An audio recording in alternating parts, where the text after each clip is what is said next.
2월 9일 2부 새벽 예배를 시작하겠습니다. 찬송가 180장 찬양하시겠습니다.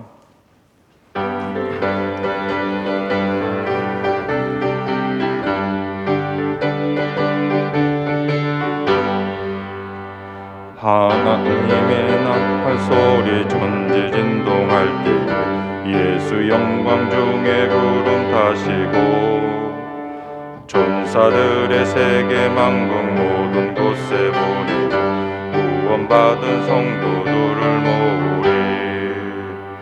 나팔 불 때 나의 이름 나팔 불 때 나의 이름 나팔 불 때 나의 이름 부를 때에 잔치 참여하겠네.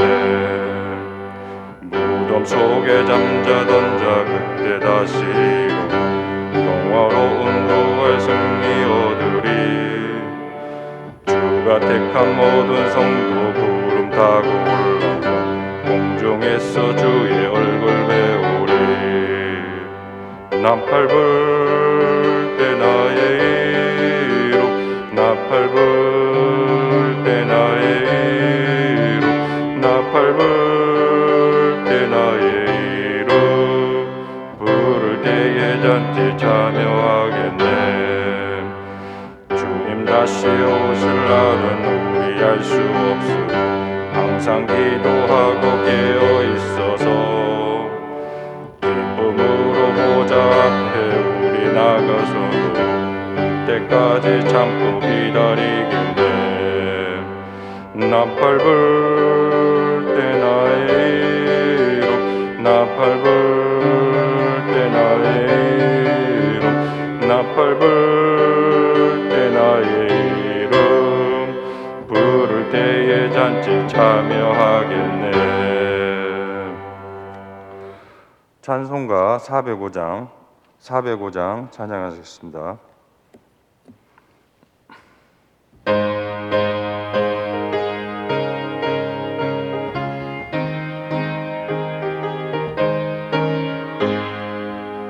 주의 친절한 발에 안기세 우리 마음이 평안하리니 항상 기쁘고 복이 되겠네.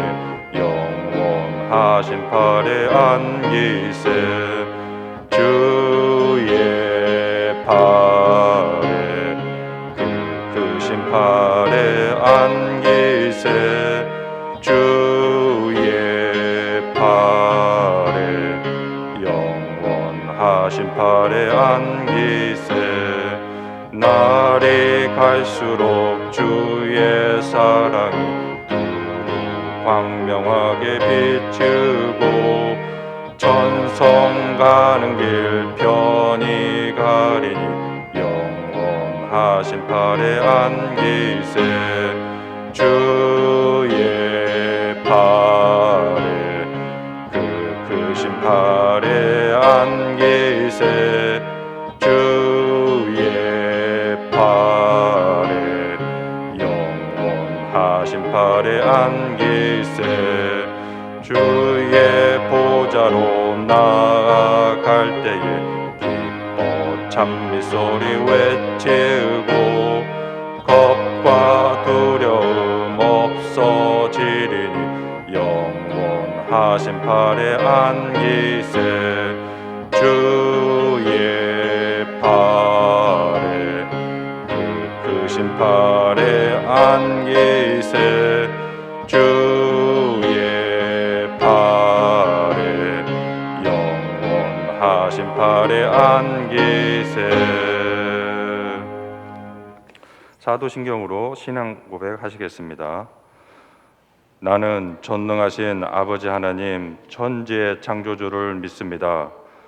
나는 그의 유일하신 아들 우리 주 예수 그리스도를 믿습니다. 그는 성령으로 잉태되어 동정녀 마리아에게 나시고 본디오 빌라도에게 고난을 받아 십자가에 못 박혀 죽으시고 장사된 지 사흘 만에 죽은 자 가운데서 다시 살아나셨으며 하늘에 오르시어 전능하신 하나님 우편에 앉아 계시다가 거기로부터 살아있는 자와 죽은 자를 심판하러 오십니다.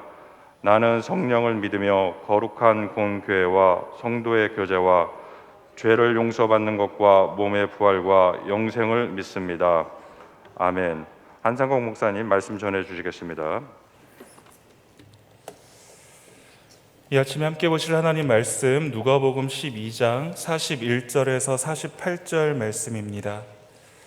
누가복음 12장 41절에서 48절 말씀, 하나님 말씀을 봉독하겠습니다. 베드로가 여짜오되 주께서 이 비유를 우리에게 하심이니까 모든 사람에게 하심이니까 주께서 이르시되 지혜 있고 진실한 청지기가 되어 주인에게 그 집 종들을 맡아 때를 따라 양식을 나누어 줄 자가 누구냐? 주인이 이를 때 그 종이 그렇게 하는 것을 보면 그 종은 복이 있으리로다. 내가 참으로 너희에게 이르노니 주인이 그 모든 소유를 그에게 맡기리라. 만일 그 종이 마음에 생각하기를 주인이 더디오리라 하여 남녀 종들을 때리며 먹고 마시고 취하게 되면 생각하지 않은 날 알지 못하는 시각에 그 종의 주인이 이르러 엄히 때리고 신실하지 아니한 자의 받는 벌에 처하리니 주인의 뜻을 알고도 준비하지 아니하고 그 뜻대로 행하지 아니한 종은 많이 맞을 것이요 알지 못하고 맞을 일을 행한 종은 적게 맞으리라. 물은 많이 받은 자에게는 많이 요구할 것이요 많이 맡은 자에게는 많이 달라 할 것이니라. 아멘. 오늘 묵상 본문은 우리가 읽지는 않았지만 35절에서부터 시작되는 세 개의 비유의 말씀이 오늘 35절에서부터 48절까지에 이어지고 있습니다. 이 세 가지 비유 말씀을 통해서 예수님께서는 종말론적인 재림을 준비하도록 그 예수님을 따르는 제자들에게 요구하고 계시는데, 어떤 자세로 주님의 재림을 준비하라라고 말씀하시는지 이 아침에 함께 살펴보도록 하겠습니다. 비유를 각각 살펴보면 이렇습니다. 첫 번째 비유는 그 주인을 기다리는 충실한 종의 비유가 바로 35절에서 38절까지 해서 이어지고 있습니다. 마태복음 25장에 기록된 그 열처녀 비유와 그 내용이 비슷하고, 또 주의 재림을 준비하는 성도의 자세가 어떠해야 하는지 혼인집에서 돌아올 주인을 기다리는 종의 그 자세의 비유에서 말씀하신 내용이 바로 35절에서 38절까지에 있는 주인을 기다리는 충실한 종의 그 비유의 내용입니다. 주인이 혼인집에 참석해서 늦은 시간까지 귀가하고 있지 않습니다. 돌아올 시간이 지나서 한밤이 되었을 때에도 주인이 돌아오지 않습니다. 그래서 주인이 문을 두드리자마자 지체하지 않고 곧 문을 열어주게 되었을 때 그 종이 언제라도 주인이 돌아올 것을 대비하고 있어야지만 주인이 문을 두드렸을 때 지체하지 않고 문을 곧 열어줌으로 인해서 주인의 칭찬을 받고 또 주인의 위로와 또 섬김을 받게 된다라는 내용이 38절까지 있는 내용입니다. 특별히 주인이 돌아올 때가 사람들이 일반적으로 생각하는 때보다 늦을 수 있다라는 것을 우리가 이 비유를 통해서 알게 됩니다. 주인이 올 시간이 지났는데도 오지 않음으로 인해서 종은 어떠한 이유에 주인이 늦게까지 오지 않는지 알지 못한 채 집에서 주인이 돌아올 때까지만 오매불망 기다리고 있는 것입니다. 주인이 기다리는 그 종들의 자세가 어떠한지를 판가름하는 법이 바로 여기에서 나오고 있습니다. 주인이 이때쯤이면 올 때가 됐는데, 오실 때가 됐는데 이렇게 기다리고 있는데 그때가 훌쩍 지났음에도 불구하고 오지 않는 그 주인을 기다리는 종. 그래서 주인이 문을 두드리자마자 곧 문을 열어줌으로 인해서 주인을 또 기쁘게 맞이하는 모습을 통해 주인의 마음이 기쁘고 또 그러므로 인해서 주인이 오히려 종을 섬긴다라는 것입니다. 여러분, 게으른 종은 쉽게 주인을 기다리는 것을 포기하지만 충성스러운 종은 변함없이 주인이 돌아올 때를 고대하며 만반의 준비를 끝까지 갖추고 기다릴 것입니다. 여러분, 교회사를 보시면 그 교회사적으로 주님의 재림이 임박했다라고 여겨지던 시기가 여러 번 있었습니다. 특히 세기가 바뀌어지는 시기나 천년 단위가 바뀌는 시기에는 이런 종말 사상이 더 유행했습니다. 그러나 지금껏 주님이 승천하신 이후에 2000년이 넘은 시간 동안에 여전히 주님의 재림은 이루어지지 않고 있습니다. 이렇게 여러 세기가 흐르는 동안에도 주님이 다시 오시지 않자 주님께서 다시금 오시겠다라고 하시는 그 재림신앙 역시 점점 식어져 가고 있습니다. 초대 교회 성도들의 재림신앙과 비교해보면 현대를 사는 우리 성도들의 재림신앙은 너무나 이론에만 그쳐 있지는 않은가, 또 막연하게 주님의 재림을 생각하고 있지는 않은가 생각해보게 됩니다. 본문에서 묘사된 것처럼 허리에 띠를 띠고 등불을 켜고 기다리는 경우를 찾아보기 힘들게 되었다라는 것이죠. 그러나 성도 여러분, 밤이 깊으면 새벽이 가까운 법입니다. 만일 주님의 재림을 믿어도 그것을 먼 미래의 일로만 여긴다면 현재의 삶의 신앙의 긴장감을 잃어버리고 영적으로 또 안일해지고 나태해지기 쉬울 것입니다. 그러나 주님의 재림의 임박성을 우리가 의식하고 곧 주님이 오신다라는 것을 잊지 않을 때 주님의 재림을 대비하는 충성스러운 삶을 살 수 있음을 다시 한번 우리가 새롭게 기억하는 이 아침 되기를 주님의 이름으로 축복합니다. 또 두 번째 비유는 39절과 40절에 나와 있는 도적의 비유입니다. 마태복음 24장에서 이와 똑같은 내용을 기록하고 있습니다. 이것은 주님의 재림이 도적같이 아무도 예상하지 못한 때에 불시에 임할 것을 말씀하고 있는 비유가 이 도적의 비유입니다. 이 비유를 통해서 우리가 다시 한번 기억해야 하는 것은 깨어 있어야 된다는 것입니다. 자고 있을 때 도적이 임하기 때문에 주님의 재림은 도적이 오는 것과 같이 그렇게 아무도 우리가 방심했을 때 주님이 오신다는 것을 기억하여 우리는 그러므로 깨어 있어야 된다라는 것을 말씀하고 있습니다. 또 42절에서부터 48절까지는 세 번째 비유가 나오고 있는데 선한 종과 악한 종의 비유가 바로 이 비유입니다. 이 선한 종과 악한 종의 비유는 41절에서 베드로가 한 질문에서부터 비롯된 비유입니다. 41절에서 베드로가 뭐라고 예수님께 질문하고 있냐면, 이 비유를 하심이 우리에게 하신 것입니까? 아니면 모든 사람들에게 하신 것입니까? 라는 질문을 예수님께 던집니다. 예수님께서는 그 질문에 대한 답으로 들려주신 비유가 바로 선한 종과 악한 종의 비유입니다.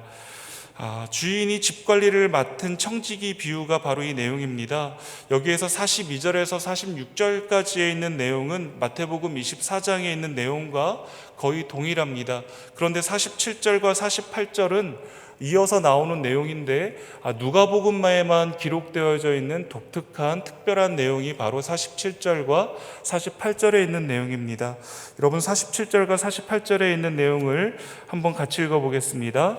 주인의 뜻을 알고도 준비하지 아니하고 그 뜻대로 행하지 아니한 종은 많이 맞을 것이요 알지 못하고 맞을 일을 행한 종은 적게 맞으리라. 물은 많이 받은 자에게는 많이 요구할 것이요 많이 맡은 자에게는 많이 달라 할 것이니라. 아멘. 주인의 뜻을 알고도 주인의 뜻대로 행하지 않은 종은 많이 맞을 것이다 라고 말씀하시고, 또 주인의 뜻을 알지 못하고 맞을 일을 행한 종은 적게 맞으리라 라고 말씀하고 있습니다. 또 주님은 많이 받은 자에게는 많이 달라고 요구할 것이다 라고 말씀하고 있는 것이죠.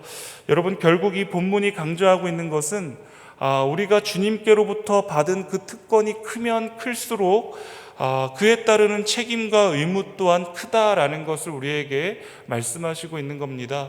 너희가 주께로부터 받은 것이 많이 있으면 내가 너희에게 요구하는 것이 더 클 것이다 라는 것이죠. 이 비유의 말씀으로 예수님의 이 비유의 교훈이 일반 백성들 모두에게도 적용되기는 하지만, 특별히 일반 사람들에게 비해서 많은 것을 알고 또 그것을 맡은 제자들은 그 주어진 특권만큼 예수님을 더 가까이서 모시고 주의 말씀을 더 제대로 들은 너희들에게는 내가 더 많은 것들을 요구할 것이다 라고 말씀하고 있는 것입니다. 특별히 그 제자들에게 주어진 특권만큼 책임과 의무 또한 크다라는 것을 강조해서 말씀하신 것이죠. 성경에 대한 지식 등을 통해서 주님의 뜻을 많이 깨닫는다라는 것은 그렇지 못한 보통 사람들에 비해서 큰 특권이 아닐 수가 없습니다. 그런데 만일 많은 것을 알고 있으면서도 그 아는 것이 순종으로 이어지지 않는다면 아무 소용이 없는 것이겠죠. 성경 지식이 많다면 그 많은 것을 아는 것을 자랑할 것이 아니라 그 지식대로 행하고 또 그 지식으로 다른 성도들에게 덕과 유익을 끼쳐야 하는 것입니다. 마찬가지로 교회 내에서 받은 직분이나 권한이 크다고 그것을 남용해서도 안 될 것입니다. 큰 직분이나 권한을 주님이 부여하신 것은 바로 그 주인 집의 종들, 곧 하나님의 권속인 성도들을 더 잘 돕고 잘 이끌라라고 주신 것이기 때문에 그렇습니다. 그러므로 특별히 주님이 많은 것을 알게 하시고 또는 많은 것으로 맡겨주신 자들은 받은 것이 클수록 그에 따르는 책임과 또 의무 또한 크다는 것을 알고 더욱 주님의 뜻대로 행하기를 힘쓰는 자들이 되어야 될 줄 믿습니다. 혹여라도 많이 알고 또 많이 맡은 자로서의 책임과 의무가 부담스러워서 이렇게 생각하시는 분들이 계실지 모르겠습니다. 주님, 저는 주님을 적게 알고 그냥 간당간당하게 살다가 주님 나라 가기만 하면 돼요. 저는 그냥 그렇게 편하게 살게요. 그렇게 많은 의무와 많은 책임을 가지지 않고 그렇게 살다가 그냥 부끄러운 모습으로 그냥 주님 나라 가기만 하면 되니까 주님 저 그냥 그렇게 살다가 가게 해주세요 라고 생각하시는 분들이 계실지 몰라서 이 부분만 살피고 이 말씀을 마치도록 하겠습니다. 여러분, 저희들 성경책이나 매일 성경 묵상집을 보시고 37절의 말씀을 한번 같이 읽어보도록 하겠습니다. 37절 말씀 같이 읽겠습니다. 주인이 와서 깨어있는 것을 보면 그 종들은 복이 있으리로다. 내가 진실로 너희에게 이르노니 주인이 띠를 띠고 그 종들을 자리에 앉히고 나와 수종들리라. 아멘. 주인이 와서 종이 깨어있는 것을 보면 주인이 띠를 띠고 종을 수종들겠다라고 말씀하시고 계십니다. 여러분, 종은 종으로서 당연히 할 일을 한 것뿐입니다. 주인을 기다려서 주인이 오셨을 때 주인이 문을 두드리자마자 곧 그 문을 열고 주인을 기쁘게 맞아들인 것이죠. 당연히 어찌 보면 종으로서 해야 할 일이었는데 주인은 그것을 보고 기쁘게 여겨서 허리에 오히려 주인이 띠를 띠고 종을 섬기겠다라고 말씀하고 있는 것을 보게 됩니다. 여러분, 이것은 당연한 일이 아닙니다. 너무나도 특별한 일이었습니다. 그런데 우리 주님이 우리가 이 고단한 삶의 자리에서 주의 말씀으로 힘을 얻어 주님과 동행하면서 견디면 주님께서 오셔서 우리의 모든 것을 씻기고도 남음이 있는 위로로 함께 해주시겠다라고 말씀하시는 내용이 이 37절에 있는 이 말씀입니다. 여러분, 우리가 참 많이 고단하고 또 외롭고 힘겨울 때, 그럴 때 우리가 주님 앞에 나와서 예배하며 기도할 때마다 주께서 우리의 마음을 어루만져 주시고 또 우리에게 이길 힘을 주시고 은혜를 주시지 않습니까? 여러분, 그 은혜가 너무나도 귀하고 감사해서 또 그 은혜로 이 환경이 변하지 않았지만, 나를 둘러싸고 있는 이 외로움과 어려움들이 변하지 않았지만 주께서 주신 그 은혜로 우리가 그 모든 것들을 이겨낼 수 있고 또 감사함으로 넉넉하게 또 우리가 감당하며 살아갈 수 있게 되지 않습니까? 여러분, 그것 때문에 우리는 그 은혜를 연속으로 사모하며 이 은혜의 자리에 나와 오늘도 예배를 통하여 기도를 통하여 주께서 내게 주시는 그 은혜를 머금고 오늘 한 날도 살아갈 힘을 얻고 계시는 줄로 믿습니다. 여러분, 우리가 이 땅에서 이 예배를 통하여 또 우리가 하나님 앞에 나와 기도하는 것을 통하여서도 하나님께서 우리의 마음을 어루만져 주시고 이겨낼 힘을 주시는데, 우리가 그 고단한 인생길을 잘 살아가다가 주님 오셨을 때 곧 문을 열어서 주님을 영접하게 되면 주께서 우리의 모든 것들을 다 아시고 우리를 위로하시고 우리의 모든 것들을 싸매어 주신다면 얼마나 영광스럽고 얼마나 행복하고 얼마나 기쁘겠습니까? 우리는 이것들을 바라보게 될 때 우리가 주님께로부터 받을 사랑을, 주님 나는 많은 사랑 바라지 않아요, 요만큼만 주세요, 나는 많은 책임과 많은 의무를 지기 싫으니 요만큼만 주세요 라고 말할 수 있겠느냐는 것입니다. 주께서 우리에게 부어주실 그 사랑이 얼마나 큰지를 안다면 우리는 그러한 마음을 가질 수 없다는 것입니다. 또 42절과 43절의 말씀을 보시면 이렇습니다. 제가 읽어보겠습니다. 주께서 이르시되 지혜 있고 진실한 청지기가 되어 주인에게 그 집 종들을 맡아 때를 따라 양식을 나누어 줄 자가 누구냐? 주인이 이를 때 그 종이 그렇게 하는 것을 보면 그 종은 복이 있으리로다 라고 말씀하고 있습니다. 지혜 있고 진실한 청지기가 되어 맡겨진 책무를 다하는 자에게 복이 있는데 그 복이 무엇인가를 44절에서 말씀하고 있습니다. 저희들 44절 말씀 같이 읽겠습니다. 내가 참으로 너희에게 이르노니 주인이 그 모든 소유를 그에게 맡기리라. 아멘. 아무것도 아닌 당신의 그 피조물에게 무한하신 하나님 아버지께서 그 모든 소유를 맡기시겠다라고 말씀하고 있습니다. 마치 아담이 하나님이 지으신 에덴 동산을 다스리고 그 모든 소유를 누렸던 것처럼 아버지의 것이 내 것이 된다라고 말씀하고 있는 겁니다. 그런데도 먼저 주님을 만나고 알게 된 자로서의 책임과 그 의무를 피하시고 싶으시겠습니까?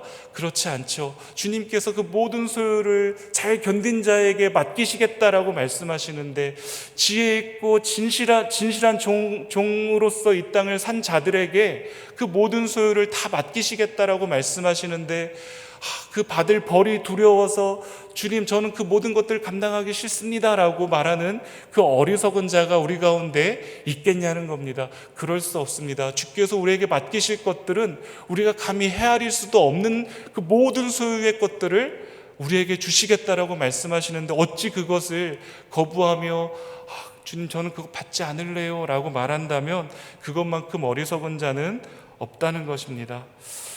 사랑하는 성도 여러분, 주님께서 우리에게 원하시는 것은 끝까지 주님을 향한 마음, 주님을 향한 믿음을 변치 않고 주님께서 오실 때까지 식지 않는 사랑으로 기다리시기를 바라실 뿐입니다. 그러면 그 모든 소유를 다 주시고 그 기다린 수고를 갚아주시겠다라고 오늘 말씀에서 우리에게 말씀하고 계시는 겁니다. 여러분, 저는 2년 2개월의 군생활을 하면서 애인과 헤어져서 너무나도 힘들어하던 후임병들을 경계 근무를 나가서 그들의 얘기들을 들어주고 또 그들을 위로해주고 격려해줬던 기억이 많이 있습니다. 사랑한다고 해놓고 소위 말하는 그 고무신을 거꾸로 신어서 갇혀있는 그 군대 안에서 참 괴로워하던, 세상을 다 잃은 것과 같은 표정을 짓던 그 후임병들의 얼굴을 지금도 잊지를 못합니다. 성도 여러분, 이 말씀, 주님께서 곧 재림하시겠다라고 하시는 이 말씀을 저는 읽을 때마다 그때 그 애인과 헤어져서 괴로워하던 그 후임병들의 얼굴이 많이 생각이 납니다. 이제 곧 사랑하는 제자들을 떠나실 때가 다가오신 주님의 마음이 그러지 않으셨을까 싶습니다. 애인을 두고 군입대를 해야 되는 그 군인의 마음이죠. 사랑하는데 이들과 곧 이제 내 사랑하는 사람과 헤어질 날이 하루하루가 다가오고 있는 겁니다. 얼마나 마음이 괴롭겠습니까?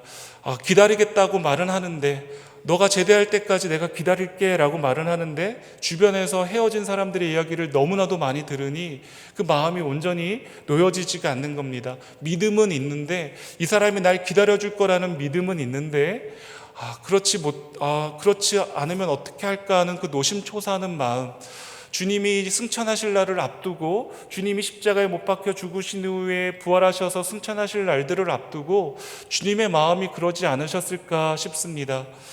그리고 또 군생활 잘하는 가운데 애인이 기다려주겠다는 그 말만을 믿고 잘하고 있는데 애인이 달랑 편지 한 장으로 이별을 통보하였을 때 세상을 다 잃은 것만 같았던 그 후임병들의 그 얼굴을 통해서 이 땅을 사는 동안에 세상 것들에 휘둘려서 주님을 향한 그 마음이 식어지고 주님을 떠나버리는 그들을 주께서 보셨을 때 세상을 다 잃으신 것만 같은 그 주님의 그 마음은 어떠하셨을까? 그러지 않으셨을까라는 생각을 갖게 되는 것이죠.